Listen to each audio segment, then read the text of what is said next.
Rio Acajo sinabing tutupi si Tapales, mas malakas si Casimiro. Francis Ngannou nagsalita na, itong at pag-usapan natin. Pero bago ang lahat, pakisubscribe po ng channel ko. Huwag niyo na rin kalimutan i-click ang notification bell para lagi kayong una sa balita.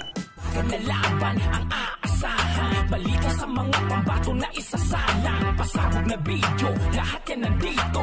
Minyo Cruz TV ang iyong paborito.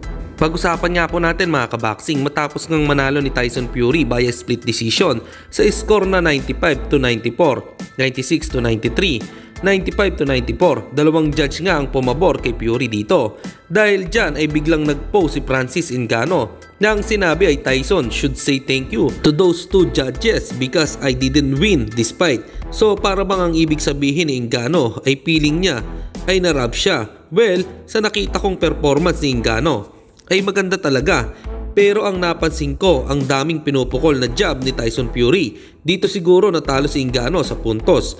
Palagay nyo mga kaboxing, may lutuan bang naganap? Comment lang po kayo sa ibaba.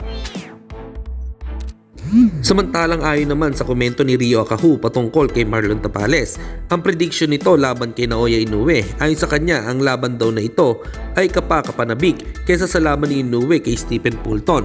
Ayon pa kay Acajo, na meron daw pagkakahawig daw sa explosive power ang taglay ni Marlon Tapales at Casimiro. Itong si Tapales daw ay may magandang depensa at kaya din daw magpakawala ng 3 hanggang 4 na kombinasyon ng mga suntok. Pero para kay Acajo, si Marlon daw ay may pagkamahina na boksingero na para bang bigla na lang matutupi.